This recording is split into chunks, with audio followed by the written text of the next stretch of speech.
La semana pasada vimos parte 1 de 2 en este mensaje de ser mensajeros de una gran salvación y dentro de ese mensaje o dentro de esa salvación tenemos dos partes. Y la primera la vimos la semana pasada, el mensaje. De versículo 11 a versículo 18, la primera parte, vimos que hay un mensaje y ese mensaje nos queda muy claro. ¿Cuál es? Es que Cristo murió por nosotros para que ahora nosotros vivamos para Él. Él nos ha dado vida eterna, pero no solo para que te la quedes y te le eches a la bolsa, sino que para que ahora tú y yo vivamos para Él. Todo ha cambiado en Cristo. Y quizá tú puedes recordar versículo 17 o verlo ahí conmigo. Dice, ahora somos nueva criatura. Lo viejo pasó y todo ha hecho nuevo. Ese es el mensaje de salvación. Ese es el mensaje que salva vidas, que impacta vidas, que interrumpe la vida de aquella persona que está caminando hacia el infierno. Y cuando alguien reconoce eso y sabe de que iba para allá, pero ahora Dios lo ha hecho una nueva criatura, es impresionante ver eso. Y fortalece tu fe cuando ves a alguien cambiar de tal forma. Pero no solo eso. O sea, ese es el mensaje y quizá vino a tus oídos y tú lo escuchaste y en una respuesta como la única que debe de ser, lo recibiste. Pero no solo mensaje, sino que también hoy lo que vamos a ver es que hay una responsabilidad. Ya cuando tú lo recibes, ahora tienes una responsabilidad. No solo mensajes, sino que tiene que haber mensajeros. Mensajeros. La responsabilidad de portar y extender ese mensaje nos la ha dejado Dios a nosotros. Tú y yo tenemos esa responsabilidad. Pero aquí está lo pesado, aquí está como lo fuerte. Es que con frecuencia no cumplimos con nuestro llamado. Ponle tú el nombre que tú quieras, no importa, pero algo con frecuencia nos estorba, nos desvía, nos distrae para no cumplir nuestro llamado. Y hoy veremos que Pablo usa parte de su testimonio, de su sufrimiento. Ya nos dio una idea en capítulo 4 de ese sufrimiento, pero hoy lo va a volver a hacer para decir, ni estas cosas me estorbaban. O no se estorbaban, porque habla en plural, porque tenía personas a su lado, y ni estos padecimientos, sufrimientos, y ahorita vamos a ver una lista muy grande de esas cosas, y dice, ni eso me estorba. Y a pesar de la dificultad, allí estuvimos a pie del cañón, sabiendo cuál era nuestra responsabilidad, cumpliendo con nuestro llamado. Al final vamos a ver que Pablo nos va a rogar para que dejemos todo eso atrás y que sigamos nosotros esparciendo el mensaje que se nos ha encargado. Ahora, para el oyente, hace 2000 años atrás, lo que les estorbaba a ellos, porque recuerda, esta carta fue escrita a una iglesia en la ciudad de Corinto, a seres humanos igual que tú y yo, y para ellos hace 2000 años atrás lo que les estorbaba era el interés y la atracción del mundo. Y si te pones a pensar, nada ha cambiado, son las mismas cosas, ¿a poco no? Vimos que el enemigo solo tiene muy pocas artimañas, o sea, son muy pocos los trucos que tiene él. Y el interés y la atracción del mundo, así como les interrumpía a ellos, a nosotros también hace lo mismo. Ahora, no solo eso, sino que ahora en contexto o específico a esta iglesia en Corinto, otra cosa que les estorbaba era esa obsesión y esa pasión de difamar el nombre del apóstol Pablo. Eso les estorbaba. Ya hemos visto, no les tengo que decir otra vez, ustedes saben que ellos tenían algo en contra de él, no todos, pero algunos, y eso era estorbo para ellos. Se enfocaban más en difamar su nombre que en hacer su chamba como mensajeros. Y eso les estorba, y ahora aquí Pablo se dirige a esas cosas. Y vamos a ver al final que les va a decir, como a hijos les hablo, como a hijos. les hablo. Dice, amen, cumplan, así como nosotros hemos sido ejemplo para ustedes. Y es muy interesante porque Pablo, aunque lo rechazaban y lo difamaban y hablaban mal de él decía como hijos. ¿Por qué? Porque él tenía su mirada fijada en lo eterno y no en la persona. Y siempre, siempre, si ponemos nuestra mirada en una persona, olvídate. O sea, tarde que temprano te va a desilusionar la persona. No va a ser algo que tú querías, o va a ser algo que no querías, o no te va a hacer caso, o te va a ignorar, o cualquier cosa, ¿no? Y Pablo dice, no me fijo en eso, porque si se fija en eso, hubiera agarrado sus chivas y se hubiera ido. Pero no lo hizo. O sea, tenía un amor para esta iglesia. Y le dice, amen y cumplan así como nosotros, hijos míos. Entonces, vamos a ver cómo es que les da ese mensaje Pablo, pero a ver también cómo podemos nosotros aplicar este texto a nuestras vidas hoy en el 2019. Lo vamos a dividir en tres partes. Si tomas notas, versículo 18b o la segunda parte, recuerdas que ahí nos quedamos en esa segunda parte, a versículo 21, la carga. Ahí le vamos a poner la carga. El nombre como título es la responsabilidad y luego subtítulo la carga. Y luego parte de esa responsabilidad en capítulo 6, de versículo 1 a 10 es la advertencia, y luego versículo 11 a 13 el ruego. Entonces la carga, la advertencia, el ruego. Y con eso vamos a ver versículo 18b a versículo 13 de capítulo 6. Entonces empezamos, ve conmigo la carga, pero para darle contexto, lean conmigo, vean conmigo, yo lo leo, tú me sigues, de versículo 17. Dice, de modo que si alguno está en Cristo, nueva criatura es. Las cosas viejas pasaron, he aquí todas son hechas nuevas. Y todo esto proviene de Dios, quien nos reconcilió consigo mismo por Cristo y nos dio el ministerio de la reconciliación. Ahí empieza nuestro texto. Verso 19, que Dios estaba en Cristo reconciliando consigo al mundo, no tomándoles en cuenta a los hombres sus pecados, y nos encargó a nosotros la palabra de la reconciliación. Por si tú dices, no entendí cuál fue el mensaje del Evangelio la semana pasada, aquí Pablo te lo dice de otra forma o de otra manera. Ve el principio de versículo 19. Dice que Dios estaba en Cristo reconciliando consigo al mundo, no tomándoles en cuenta a los hombres sus pecados. La semana pasada nos introdujo Pablo esta palabra reconcilio. Ahora no le di mucho tiempo a esa palabra, pero hoy sí le vamos a dar un poquito más de tiempo para decirte que es una palabra muy hermosa. Es una palabra de hecho de contabilidad, es un término de contabilidad. Quizás si tú eres contador vas a entender más o menos lo que significa esta palabra. A lo mejor tú has usado esa palabra reconciliar dentro de tu trabajo. Aquí la idea es de ajustar la diferencia o una discrepancia. ¿Sí estás conmigo? Estás ajustando algo. Un contador, ahora no soy contador y no pretendo ser uno, pero por lo que yo entiendo y lo poquito que sé es que un contador puede ver un registro de cuentas por pagar y cuentas por cobrar y está viendo estas dos cuentas y dice, achis, hay un problema. No todo es congruente aquí. Investiga, porque eso es por eso le pagan, ¿no? Para investigar, para encontrar esos errores o lo que sea. Entonces empieza a investigar y nota que hay facturas no contabilizadas. O quizás hay fugas, ¿no? O sea, salió dinero pero no entró. O sea, ¿qué onda? O sea, hay un problema aquí.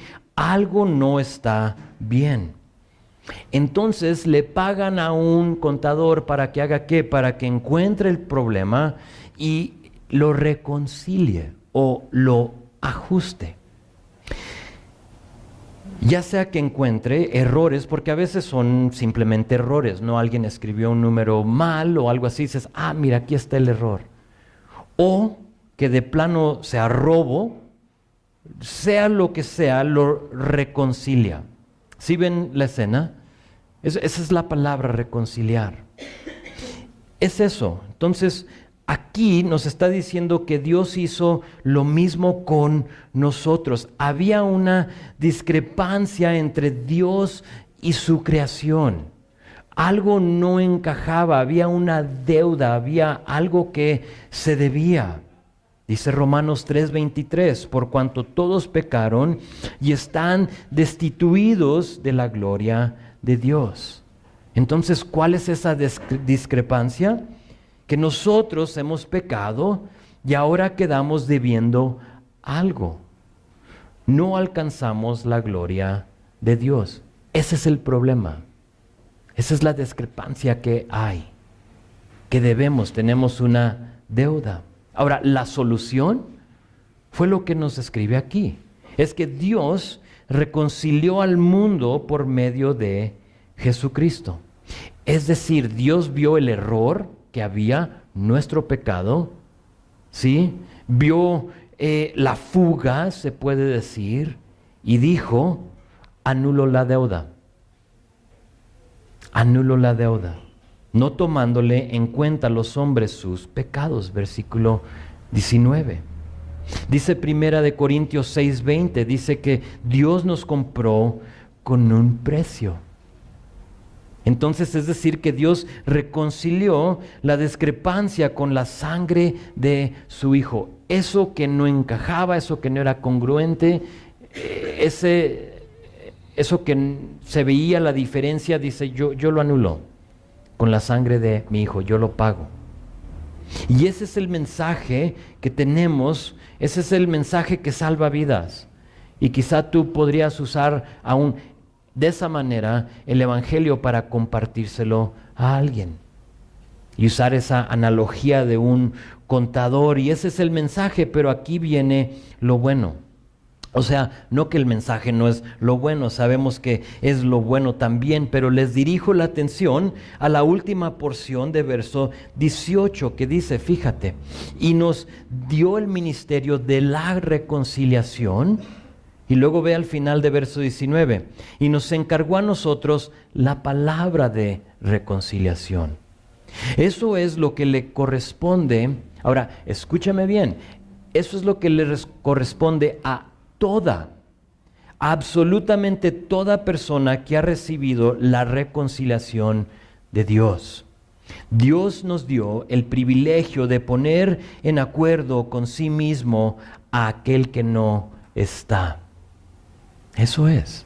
Ahora, tú tienes un alcance que yo no tengo. Ahí donde tú trabajas, hay personas que están en camino al infierno y yo no les conozco, yo no tengo acceso a sus vidas. Más allá, si yo les comparto, me van a decir, ¿tú quién eres?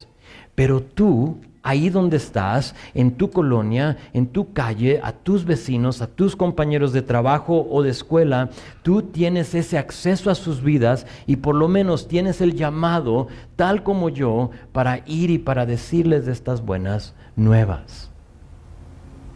La palabra dio, dice que nos dio el ministerio de reconciliación, es conceder o comisionar.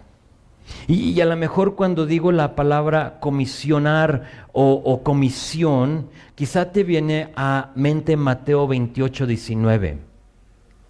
Y dices, ¿y eso qué? Dice esto, id y haced discípulos a todas las naciones. ¿Recuerdas ese versículo?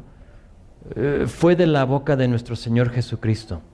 Id y hacer discípulos de todas las naciones. Conocemos ese versículo, esa porción como ¿qué? La gran comisión, exacto. Entonces, nos dio el ministerio de reconciliación, o esa comisión, nos ha comisionado para ir a hacer eso, pero a la misma vez dice que nos lo encargó en versículo 19. Ahora esa palabra encargó es poner a tu lado y ordenar que lo hagas. Cuando te dice que te lo encarga, es exactamente eso. Nos da el mensaje, nos lo pone en las manos y nos dice, ve. Eso es encargarte algo. Sí, lo pone a tu lado. La palabra, sé que en español es encargo, te encargo esto, pero tiene la misma idea, ¿no? Viene alguien y va a salir de viaje tu vecino y te toca la puerta con su mascota y te dice, te lo encargo, ¿no? Es eso, ¿no? Te lo pone al lado y te dice, ahí está, ahora cuídamelo, ¿no? Y es exactamente lo que hizo el Señor. Nos dio el ministerio de reconciliación, pero a la misma vez no lo encargó. Esa palabra de reconciliación. Seguimos con verso 20, ve, porque sigue explicando. Así que somos embajadores en nombre de Cristo, como si Dios rogase por medio de nosotros. Os rogamos en nombre de Cristo, reconciliaos con Dios. ¿Sí ves nuestro llamado, lo que Dios nos ha puesto a hacer, la chamba del creyente? Al que no conoció pecado, por nosotros lo hizo pecado, para que nosotros fuésemos hechos justicia de Dios en él. Pablo le da otro nombre al que se le da y al que se le encarga algo: embajador. Ahora, ¿un embajador hace qué? Representa. Para saber un poquito más de lo que hace un embajador, tenemos que definir la palabra. Ahora, busqué en un diccionario de 1820 de Webster. Me encanta porque es antes de introducir palabras como las que tenemos hoy, ¿no? O sea, ya ahora WhatsApp es una palabra, quizás la encuentres en el diccionario, no sé, pero eventualmente va a estar ahí. Entonces ese diccionario es muy puro, es muy básico, y busqué la palabra embajador en ese diccionario, y un embajador es esto, fíjate: un ministro del más alto rango, empleado por un príncipe o estado, que representa el poder y dignidad de su soberano, que generalmente reside en un lugar extranjero. Es una buena definición de un embajador, ¿no? Entonces, varias cosas que ver en esto, porque Dios aquí nos dice que somos embajadores en nombre de Cristo. Entonces, con esa definición quiero que veas algunas cosas. Un embajador, lo voy a ver en, creo, 4 partes, es, según esa definición, un ministro del más alto rango. ¿Qué te está diciendo? Te está diciendo, o Pablo aquí nos nombra con embajador, diciéndonos que eso piensa Dios de ti. Te ama y te pone en un lugar inmerecido. Un ministro del más alto rango. Quizás no te has considerado de esa manera. Ahora, que no se te infle la cabeza, no soy embajador de Cristo, y pues no, tampoco, ¿no? O sea, reconoce que realmente el poder está en esa palabra que tú portas, ¿sí? Pero eso ha hecho Dios, nos ha nombrado como ministros del más alto rango.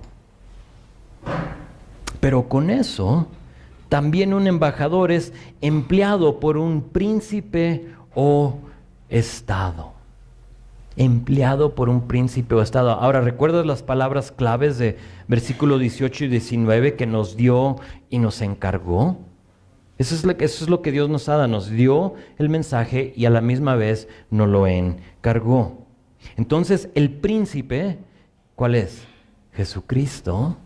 El príncipe Jesucristo nos empleó o nos dio y nos encargó este mensaje. Ahora, nos encargó y nos empleó, ¿para qué? Para la tercera cosa, para representar el poder y dignidad de su soberano. Ahí está el mensaje que Dios hizo pecado al que no conocía pecado para nuestro beneficio. Ese es el mensaje, que aquel que no conocía el pecado, Jesucristo, Dios lo hizo pecado en nuestro lugar para que podamos tener vida y vida eterna. Ahora, que nos quede muy claro, por favor, que no tenemos una agenda diferente a esa. No hay otro mensaje. No hay otro mensaje. Ese es el mensaje.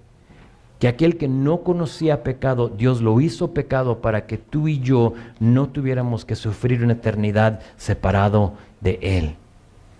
No promovemos, y jamás lo vas a ver de este púlpito, que vamos a promover el nombre de Calvary Chapel. No lo vamos a hacer. Jamás vamos a ser aquellos que promovemos una denominación. Somos estos y ustedes son los otros. Tampoco. Tampoco vamos a promover una doctrina. Aquí somos calvinistas o arminianistas o lo que sea. Nada de eso. No lo vamos a promover. No vamos a promover un estilo de vida. Si te vistes de cierta forma y traes tu corbata y tu saco y vienes vestido de tal forma, aquí vas a ser aceptado. Jamás, tú ven como vienes. Si vienes descalzo, ven descalzo. Todavía recuerdo la historia de Pastor Chuck, que fundó Calvary. Habían construido o tenían una iglesia y eran en los 70s donde los hippies empezaron a surgir. Y si tú recuerdas o tienes una imagen, o a lo mejor fuiste hippie, recuerdas que andabas de cabello largo, muy probablemente con una barba, si eres hombre, ok, mujer no vi muchas, pero quizá había una que otra. Pero no solo eso, sino que acostumbrabas a andar descalzo. Entonces empieza el Señor, por medio de su Espíritu, a salvar un montón de hippies.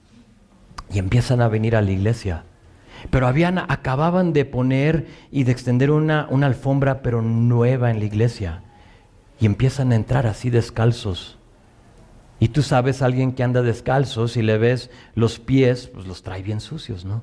Y hubo aquellos que le dijeron a Pastor Chuck, hey, la alfombra la acabamos de poner y nos costó tanto, y ¿cómo permites que estas personas entren aquí? Échalos fuera o diles que se pongan calzado. Y Pastor Chuck, prefiero quitar toda la alfombra que decirles que vengan con calzado. Quítenla, quítenla. El punto es que no importa cómo llegues aquí, el chiste es que llegues. Entonces no promovemos un estilo, o sea, bien de tal forma. No promovemos denominación o nada de eso. Aquí solo representamos al príncipe, a su poder y su dignidad. ¿Para qué? Para salvar vidas. De eso se trata este lugar. No somos un club social. Discúlpame si tú llegaste con ese enfoque, o a lo mejor eso es lo que buscabas, un club donde tú puedes pertenecer a un grupo para verte mejor que los demás, o que digas yo pertenezco a ese grupo. Viniste al lugar equivocado. Tienes que buscar otra iglesia, porque aquí no vamos a hacer eso. Aquí vamos a hablar del que nos rescató y solo de Él. Ven tal como eres. Entonces no solo eso, sino que la cuarta cosa es que un embajador, ahora fíjate, generalmente vive al extranjero, ¿a poco no? O sea, el embajador de Estados Unidos vive en México, pero es ciudadano estadounidense. Encaja con nosotros porque hemos visto y sabemos que este mundo no es nuestro hogar. ¿Recuerdan? Capítulo 4, ojalá que no se nos haya olvidado. Vamos a tener un cuerpo nuevo y un hogar nuevo, ¿verdad? Entonces, siendo que esa es verdad, este mundo no es nuestro hogar. Nos ha quedado muy claro que tenemos otro hogar y que nosotros como creyentes, a lo mejor esto le ayuda a alguien. Vamos de pasada. O sea, haz de cuenta una estancia en un hotel. No es tuyo. Hay lo necesario, tele, refri quizá, cocinetas y rentas ese tipo de hotel, cama, baño, pero vas de pasada, no es tuyo. Y para muchos de nosotros vivimos como que este es nuestro hogar y aquí es donde yo voy a hacer mi nombre, sin pensar que simplemente somos embajadores, somos personas viviendo en un país a lo extranjero, pero somos de otra ciudadanía. Un embajador vive donde es enviado, pero mantiene su ciudadanía de su país de origen. A lo que te pregunto, ¿sabes cuál es tu país de origen? ¿Es en lo que te enfocas? O sea, ¿te enfocas en que no eres de este mundo, o todo lo que tú haces gira alrededor de lo que vas a lograr y hacer aquí en este mundo? Espero que no. La idea es de ser un embajador, y esa idea es una de las imágenes más bonitas del cristiano. O O sea, me encanta de pensar en que somos embajadores para el Señor. David, le subes a los aires porque por lo menos yo ya se está poniendo caliente la cosa.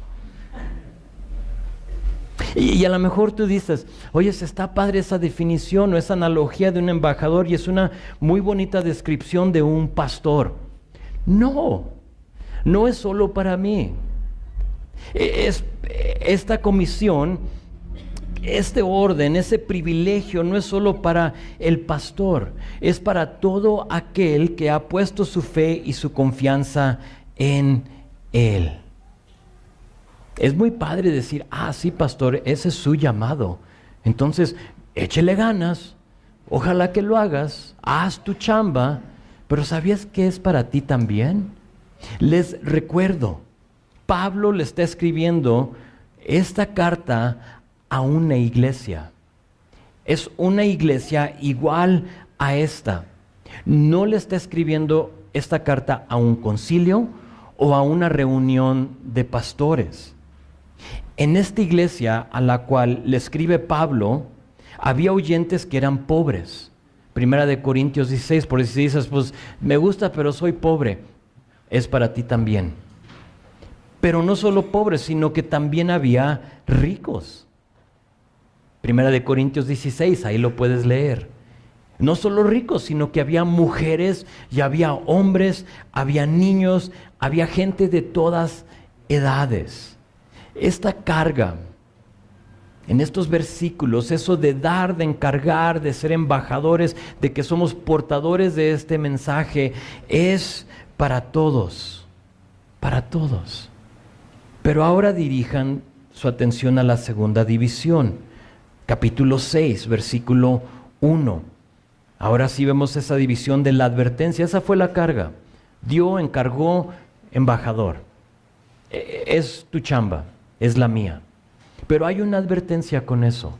Ve lo que dice en versículo 1. Dice, así pues, nosotros como colaboradores suyos os exhortamos también a que no recibáis en vano la gracia de Dios. Verso 2. Porque dice, en tiempo aceptable te he oído y en día de salvación te he socorrido.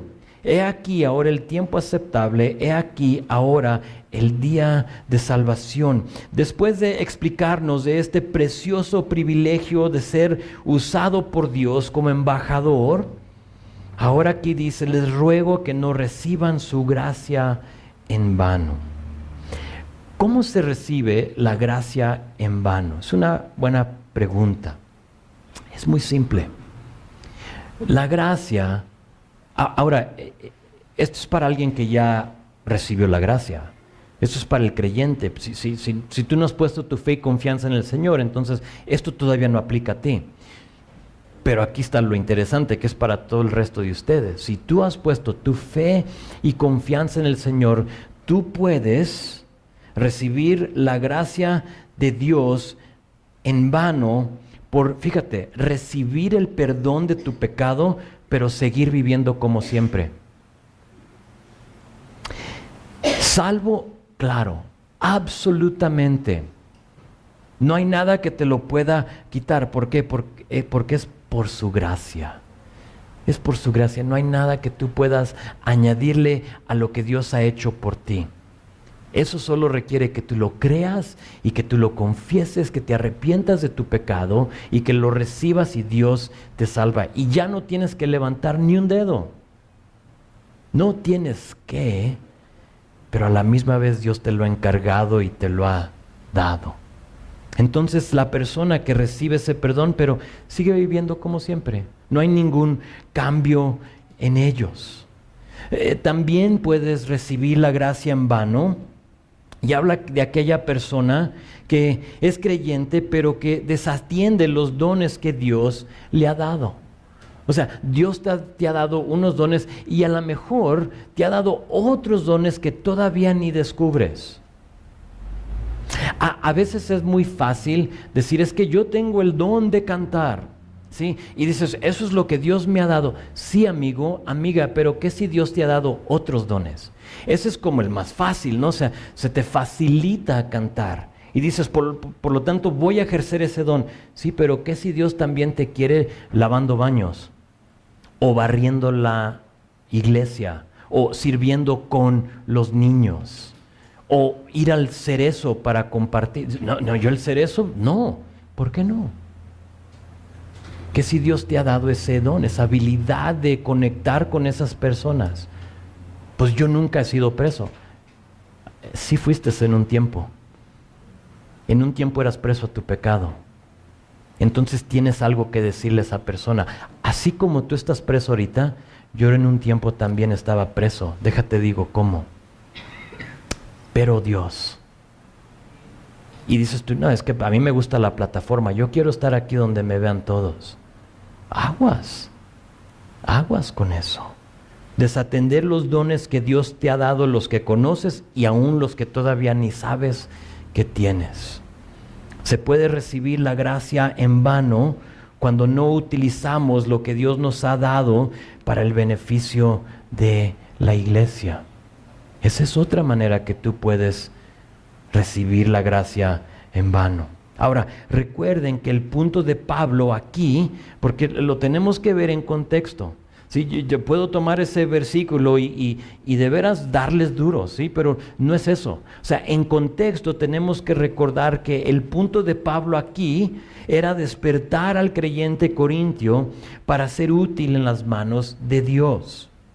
¿Te acuerdas que había aquellos que se estaban enfocando más en difamar a Pablo? Que realmente rescatar a aquellos que se les habían ido por las apariencias, ¿te acuerdas? Más que por el corazón. Había aquellos que se habían desbalagado de la iglesia. Somos embajadores de una gran salvación, les diría Pablo. Entonces, no abusen de la gracia de Dios. ¿Por qué? Porque fíjate, hoy es el día de salvación. Hoy es el día de salvación. Dios está escuchando, Dios está liberando, salvando y socorriendo a gente hoy en día.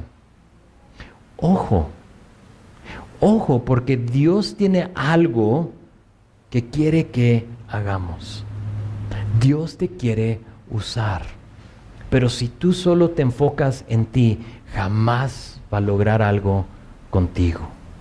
Entonces Pablo nos diría, así como recibieron la gracia de Dios, ahora vivan en ella, vivan en la gracia de Dios. Hemos sido llamados a formar parte de algo más grande, algo más grande. Tenemos un mensaje que salva vidas, ¿de acuerdo? Es exactamente eso. Es un salvavidas. A la persona, cuando yo pienso en un salvavidas, pienso en una persona que se está ahogando, ¿sí? A lo mejor tú también. Y tú le lanzas la donita y cae en el agua y se sostiene de ella y por lo tanto es rescatado.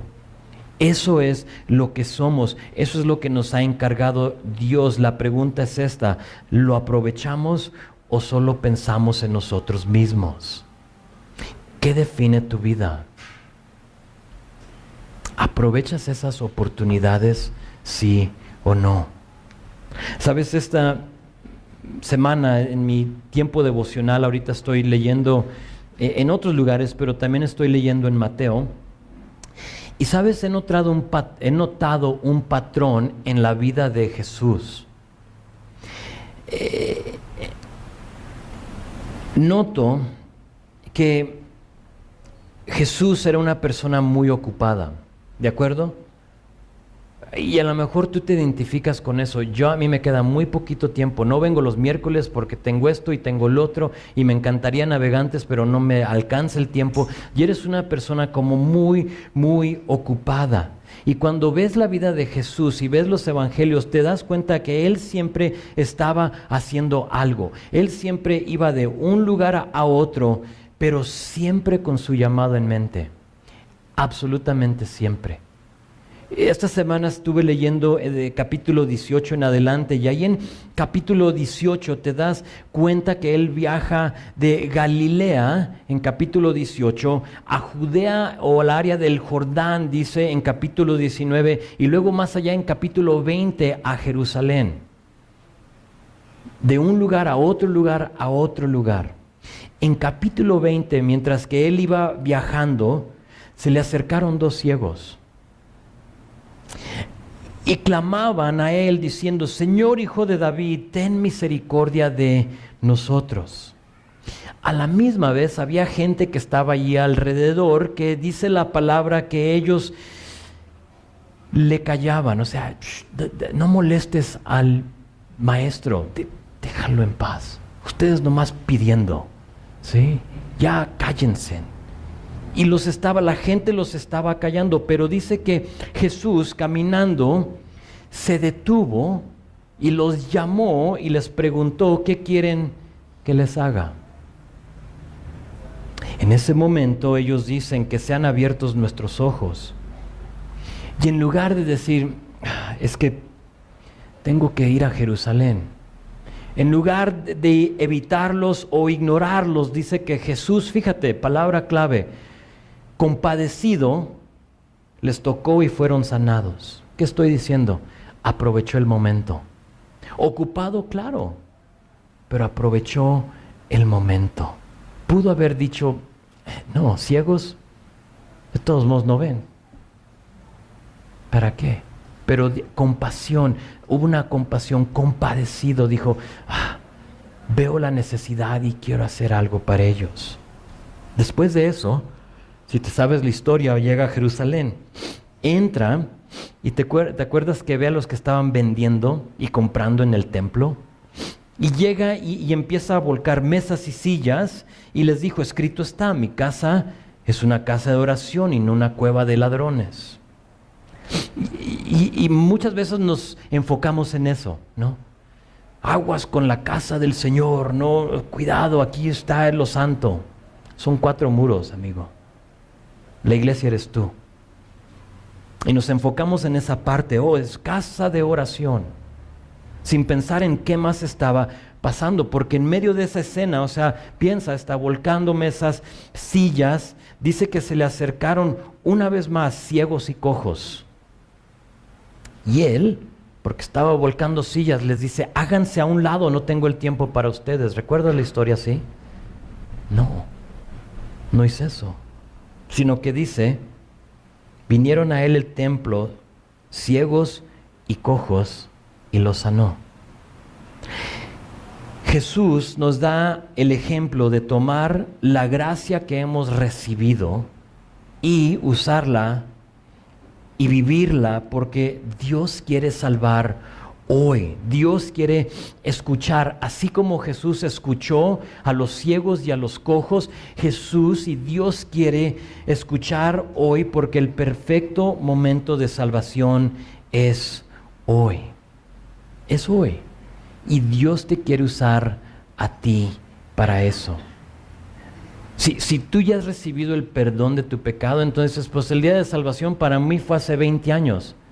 Excelente, pero ¿sabes que el día de salvación es hoy también para otra persona? Y ahora cambia de recibirlo a darlo. Pero lamentablemente, ahora no quiero regañar a nadie, pero quizás despertar a alguien. Nos hemos echado esa salvación a la bolsa y decimos: pues aquí está bien. En la conferencia a la cual fuimos esta semana, Talí, uno de los que compartió, nos dijo a nosotros, a los pastores: ¿cuándo fue la última vez que tú invitaste a alguien a la iglesia? Ahora, no digo a la persona que está en otra iglesia que te la vas a robar para traértela aquí. No. Oyes, ven. No, digo a alguien que no conoce al Señor. ¿Cuándo fue la última vez que tú dijiste: sabes, ahí donde voy, ven conmigo, visítanos una vez, voy contigo, voy por ti a la casa, voy en el camión contigo, ven, vamos a la iglesia? Eso es lo que haría Jesús. Nos da ese ejemplo. ¿Por qué? Porque Dios quiere salvar hoy. Ahora, con eso en mente, Se me acaba el tiempo. Vean versículo 3, a ver si llegamos. Dice, no damos a nadie ninguna ocasión de tropiezo para que nuestro ministerio no sea vituperado. Se defiende Pablo aquí diciendo, no hemos tropezado a nadie y por lo tanto nuestro ministerio no se ha desacreditado, vituperado es, no se ha desacreditado nuestro ministerio. En pocas palabras, Pablo está diciendo, no hemos nosotros recibido esa gracia en vano. Así como algunos de ustedes lo han hecho, así como Él les está diciendo, no ustedes, porque sé que ustedes no, pero ellos, o sea, ustedes que les digo, no reciban la gracia en vano. Él dice, nosotros no. En ninguna ocasión hemos sido nosotros ocasión de tropiezo para ninguna persona y por lo tanto nuestro ministerio no se puede desacreditar. Es válido, pero ¿te acuerdas que lo estaban culpando de muchas cosas? Es eso, se está defendiendo. Entonces lo tienes que ver así en contexto, que no se nos pierda lo que está pasando más grande de estos versículos. Ahora, de versículo 4 a 10, Pablo nos da un pequeño ejemplo, aunque son muchas cosas, de lo que soportaron él y sus compañeros para esparcir este mensaje de salvación. Porque, ¿sabes? No importa qué excusa puedas dar ahorita, a ver si sale la tuya o quizás dices, no, es que no la mencionó Pablo. Ahora, en lo que leemos esta descripción, lo que nos va a decir aquí, piensa en un embajador cumpliendo su trabajo para hacerle agradable al príncipe, a la autoridad a la que él sirve, porque ese es el punto, que el embajador no está con su príncipe. ¿Sí? Ellos están allá en su lugar, en su país de origen. Nuestro Dios está, aunque con nosotros, lo sé, en nosotros, sobre de nosotros con su Espíritu Santo. Sabemos que Él está esperándonos en su morada. Entonces el embajador está acá y está haciendo su chamba. Y luego verso 4, vamos a leer hasta el 10, dice, antes bien, nos recomendamos en todo como ministros de Dios en mucha paciencia, en tribulaciones, en necesidades, en angustias, en azotes, en cárceles, en tumultos, en trabajos, en desvelos, en ayunos, en pureza, en ciencia, en longanimidad, en bondad, en el Espíritu Santo, en amor sincero, en palabra de verdad, en poder de Dios, con armas de justicia a la diestra y a la siniestra, por honra o por deshonra, por mala fama y por buena fama, como engañadores pero veraces, como desconocidos pero bien conocidos, como moribundos, mas he aquí vivimos, como castigados, mas no muertos, como entristecidos, mas siempre gozosos, como pobres, mas enriqueciendo a muchos, como no teniendo nada, mas poseyéndolo todo. Aquí tenemos la vida de Pablo descrita en una forma de sándwich. ¿Sí puedes pensar conmigo en un sándwich? Un sándwich tiene mínimo 3 partes, ¿no? Y si te da hambre, vi que llegó el pan, entonces ahorita te comes un pan. Pero un sándwich tiene pues 3 partes, no 2 panes y lo que va en medio, ¿no? De lo que tú desees rellenarlo. Versículo 4 a 5, Pablo describe 10 cosas que ellos sufrieron. Tribulaciones, necesidades, angustias, azotes, trabajos, ayunos, etcétera, etcétera. No tenemos tiempo para verlo cada uno, pero solo se describe, ¿no? O sea, tú sabes lo que es estar en ayuno, donde estás chambeando para Dios, estás haciendo algo y no hay ni tiempo de comer. Y por lo tanto has ayunado sin querer queriendo. ¿Sí? Cuando dice ayuno no es como que, es que no, estamos ayunando. No, es decir que sufrimos en el ministerio aún tiempos que ni comimos. Ayunamos sin querer, queriendo. Pero hubo trabajos, a lo mejor dices, yo soy bien trabajado. Pablo se identifica contigo, trabajado, desvelado. ¿Quiénes se han desvelado? O sea, yo ni duermo. Pablo tampoco dormía. Sé que con esta no te puedes identificar. Azotes. ¿Quién ha sido azotado por el evangelio de nosotros? Creo que ninguno.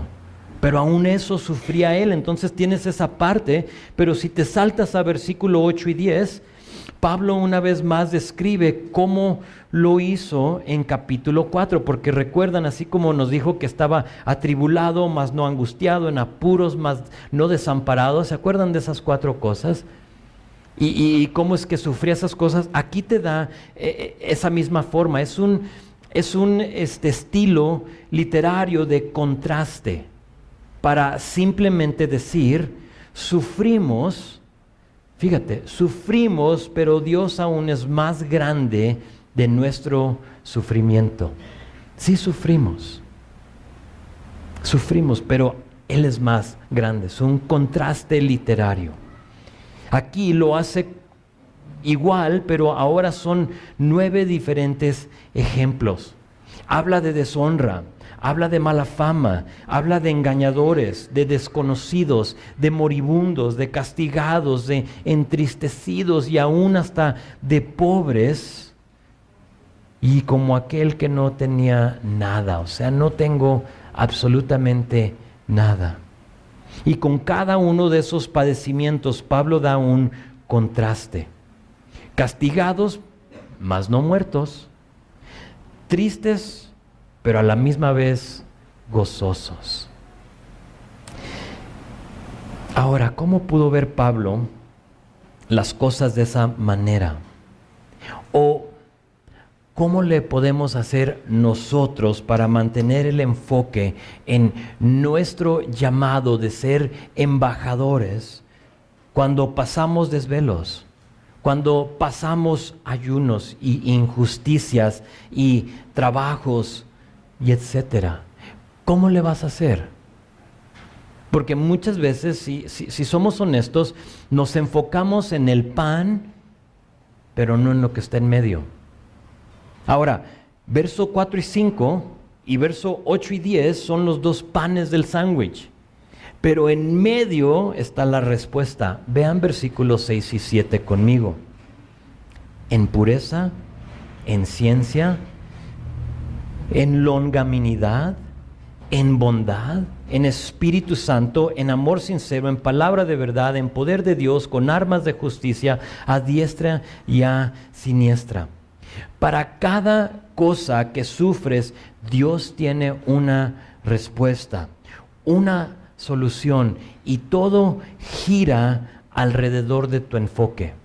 ¿Te vas a enfocar en el pan o te vas a enfocar en el relleno?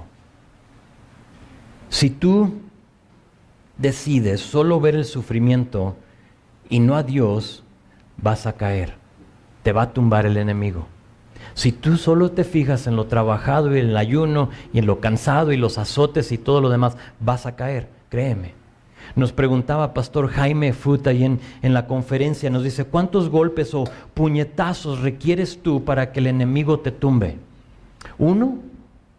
O sea, que te dé el uppercut y luego caes, o como que nomás te bambaleas, pero entonces viene con el del costado, ¿no? ¿Y cuántos golpes necesitas del enemigo para que te tumbe? 1, 2, 3... No sé, pero ¿sabes qué? Satanás va a seguir golpeando, pero la respuesta está en tu defensa. Porque un boxeador, si usamos esa analogía, obviamente quiere conectar, quiere dar sus golpes también. Pero parte de su estrategia, su defensa, cuando viene el enemigo con esto, pues es cuidarte. No viene al costado, es poner, no soy boxeador, no vayas a caer, mira qué padre se mueve el pastor. No, me tumbas rápido. O sea, pero yo sé que si alguien me viene al costado, pues me voy a quitar, pero siempre acá con listo, ¿no? Para que no me dé el otro.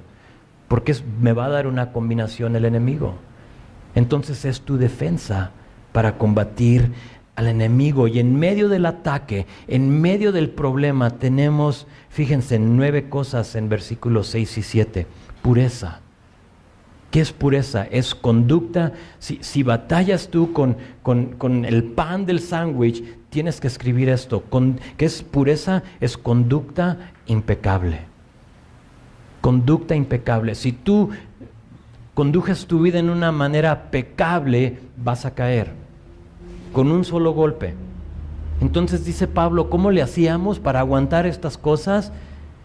Pureza, ciencia. Ciencia es simplemente sabiduría moral o justa. Ciencia.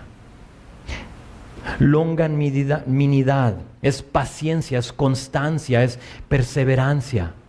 No sé qué estés pasando o qué esté pasando en tu vida ahorita, pero requiere que tú te mantengas paciente y que sigas constante y perseverando, esperando al Señor en tu vida. Bondad es mansedumbre, gentileza, porque es en esos momentos de ayuno. O sea, hay algunas personas que al no comer se transforman en el hombre verde, ¿no? En el Hulk. O sea, no me hables. Y luego come y como que ahora se transforma en la persona, ¿no? Mantén tu bondad, tu mansedumbre, tu gentileza. Pero habla del Espíritu Santo. ¿Qué les puedo decir del Espíritu Santo? A lo mejor puedo decirles Gálatas 5:16, dice, andad por el Espíritu y no cumpliráis el deseo de la carne. Camina en el Espíritu y no vas a cumplir el deseo de la carne. Pero también habla de amor sincero. Ese es el amor ágape, que amor sincero es sin disfraz, es esa palabra. Es lo que conocemos como sincera o genuino. Es algo que es totalmente así como es un amor sincero. Mantén ese tipo de amor. Palabra de verdad. Una palabra para describirlo. Biblia. Biblia, si tú no estás aquí en este libro, créeme, con una combinación del enemigo caes inmediatamente. Poder de Dios. No el propio, sino que Pablo se fiaba en Dios, el poder de Dios. Yo no soy nadie, pero me fío en el poder de Dios. Y luego dice, armas de justicia. Ahora, una arma puede ser para justicia o injusticia, ¿verdad? Si recuerdas cuando Judas va al jardín a traicionar a Jesús, dice que llegó con soldados con linternas, antorchas y armas para traicionar a Jesús. Arma de injusticia. Pero a la misma vez, Pablo define en Efesios 6:10-20 lo que viene siendo la armadura de Dios. Entonces, si tú no conoces la armadura de Dios, no sabes cuáles son las armas de justicia, escribe ahí Efesios 6, versículo 10-20, y de tarea lee y ve la armadura de Dios. Son 6 piezas, 7 con oración, si decides usar o incluyes oración en la armadura, que yo sí. Y aquí Pablo describe los recursos que aprovechó para triunfar sobre la adversidad. Así triunfó. Ahora, pensando en el sándwich, sufrimientos por encima, sufrimientos y angustias por abajo, pero en medio lo más bueno. Y quizá para algunos de nosotros necesitamos ver con más profundidad versículos 6 y 7 y no tanto enfocarnos en 4 y 5 y 8 al 10. No vivas tu vida en 4 y 5 y 8 y 10. Vive tu vida en versículos 6 y 7. Y ahora, después de verlos, hazlos y verás que Dios va a hacer algo hermoso en tu vida. Me quedan 3 versículos. ¿Los vemos rápido? ¿Sí? En advertencia. Bueno, esa fue la advertencia. Primero vimos la carga y ahora nos queda el ruego. Muy rápido, fíjate verso 11, dice, nuestra boca se ha abierto a vosotros, oh Corintios, nuestro corazón se ha ensanchado. Pablo ha pasado bastante tiempo estableciendo los principios que nos acaba de dar y ahora hace un ruego a los cristianos de Corinto. Les dice, hemos hablado con verdad, en amor, con corazones abiertos. ¿Qué más quieren? Aquí es donde Pablo pone su corazón sobre la mesa y lo abre. Y en lugar de salir veneno, como hemos hablado salen flores.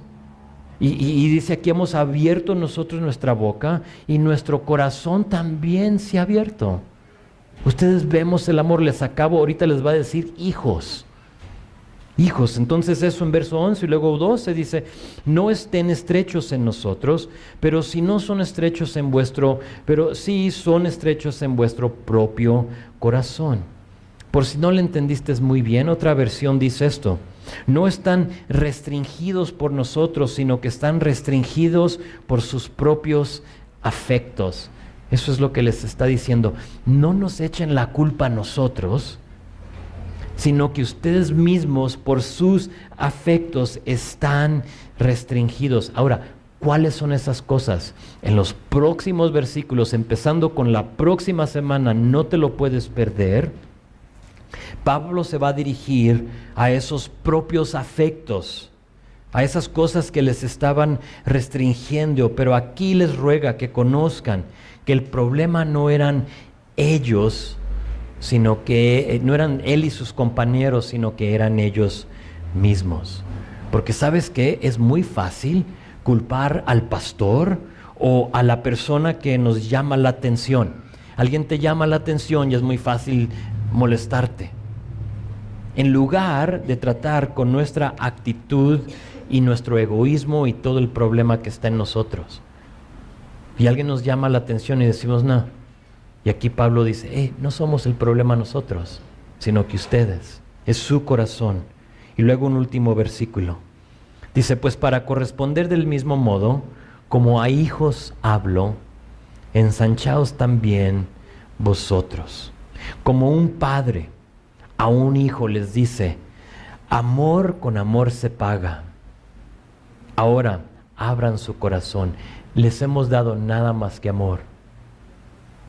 Ahora hagan lo mismo ustedes. Les hemos mostrado nada más que amor. Ahora páguennos con lo mismo a nosotros. ¿Sí ves cómo es un Pablo totalmente diferente aún a la primera carta? Pero a cualquier otra carta que Pablo escribe, aquí es como que lo vemos así, apelando al corazón de la persona que estaba a su contra. Termino con esto. Carga, advertencia y ruego. Si yo resumía este texto en una sola oración, lo haría así. Pablo nos pide reconocer que hemos sido elegidos para ser la portavoz de una gran salvación, pero con frecuencia nos tumban y nos distraen las dificultades de la vida y los deseos de la carne. Eso es lo que te está diciendo hoy Pablo. No sé qué sea para ti, pero como hijo de Dios, te animo a terminar bien. Haz todo lo posible para eliminar ese estorbo o distracción para que cumplas con tu puesto como embajador. No sé si estés de acuerdo conmigo, pero el Señor regresa pronto. Pronto. Mañana ya pasó. Ya no puedes hacer nada de mañana. De ayer, discúlpame. Mañana todavía no viene. ¿Para qué te preocupas de él? Pero hoy sí puedes hacer algo. Y nos dijo Pablo, hoy es el día de salvación. Y Dios te quiere usar a ti. Dios te ha dado y te ha encargado como embajador su mensaje.